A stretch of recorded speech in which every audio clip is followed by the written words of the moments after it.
It's 9 o'clock in the morning. I am Cecilia Lee, and this is the news on Hong Kong U FM. Beijing will listen if majority of Hong Kongers oppose C.Y. Leung's bid for a second term. A media entrepreneur, Ricky Wong, is planning to run in the Legislative Council elections with the aim of preventing Leung from serving another 5-year term. But Mr. Wong admitted that, although Leung's fame is decreasing, he still had a very high chance of winning a second term.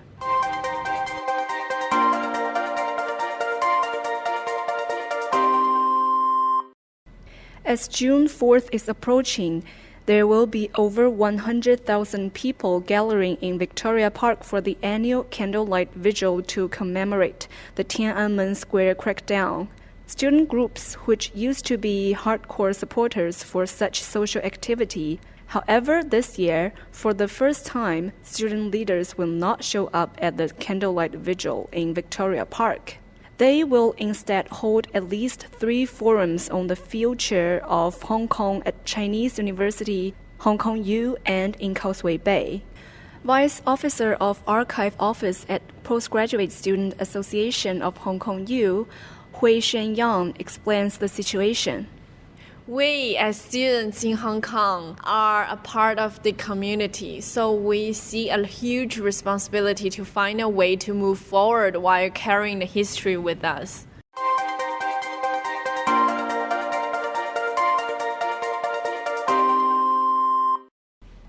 China's young, rich, and cool Generation Y prefer to spend luxury vacations every year on Arctic adventures than regional destinations, Cecilia Lee reports.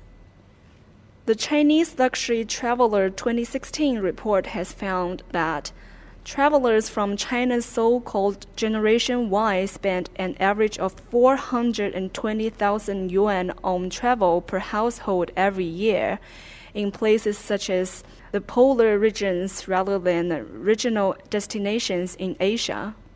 These young luxury travelers go abroad around 3 to 4 times per year, mainly for leisures, and spend an average 220,000 yuan on shopping, mainly on luxuries including clothing, bags, watches, and jewelry. 23% of those who surveyed plan to travel to Africa in the next 3 years, while 41% will visit Oceania. Those who have planned trips to regional destinations dropped from 32% last year to 19% this year.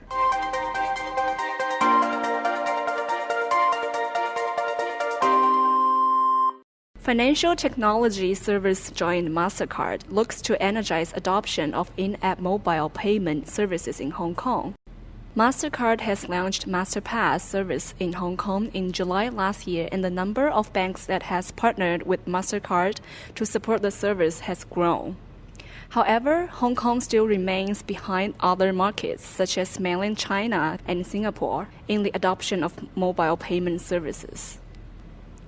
One of the most popular restaurants on the Peak in Hong Kong, Cafe Deco, is closing this summer after 22 years of operation due to renovations at the Peak Galleria Mall. The restaurant is best known for its stunning views of Hong Kong and its extensive selection of fresh oysters and sustainable seafood. Cafe Deco will have its last day on the Peak on July 24th and reopen in September on the 20th floor of the one in Tsim Sha Tsui.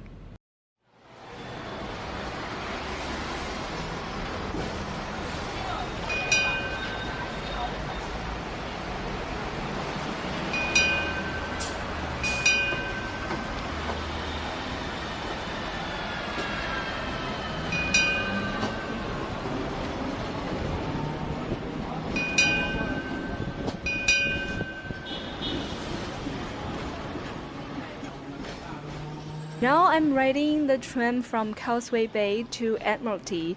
I just got on the tram and the seats around me are mostly occupied. And the person who is sitting right next to me is Tian.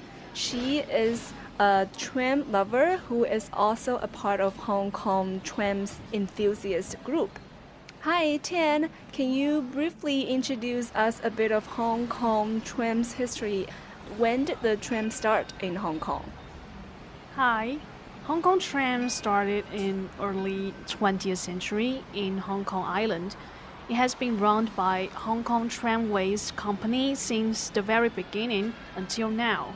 Local people also call it ding ding because of the iconic bell ring it makes when approaching the station. The first generation of tram cars was actually built in the UK and then was shipped to Hong Kong and assembled here. Those tram cars were all single-deck back then. So when did the trams transform to the current double-deck trams? The first double-deck tram car was introduced in 1912, and now Hong Kong is the only city in the world where all tram cars are double-deck. The trams have been operating for, I think it's over a century. So have they ever been stopped? Over the past century, the tram service has never been stopped. Even during the Japanese invasion in World War II, the trams were still running, but the routes were limited.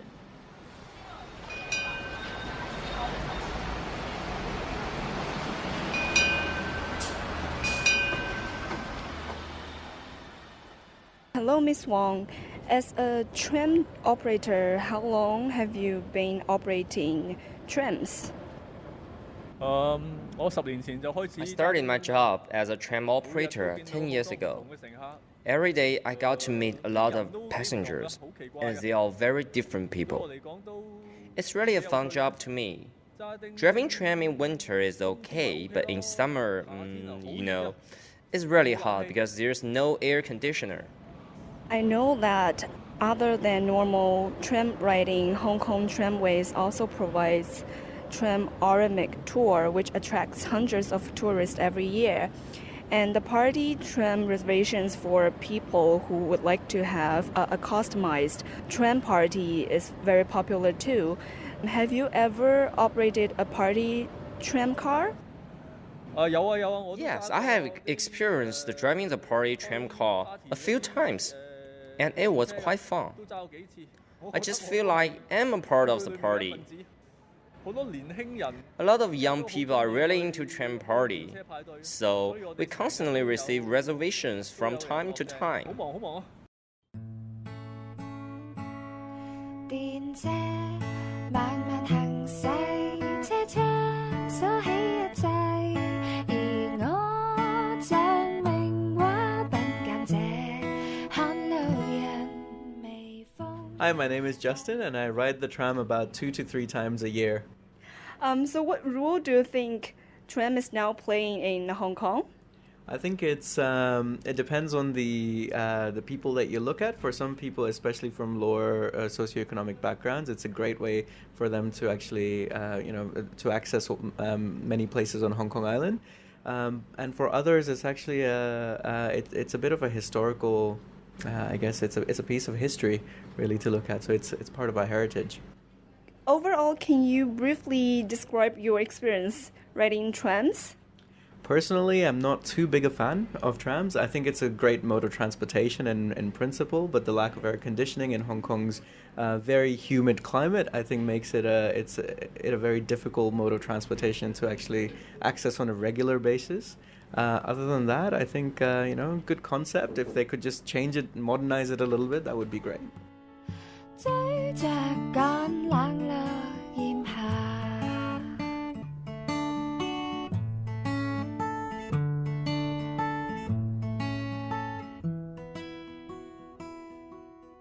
That is the news at the top of the hour on Hong Kong UFM.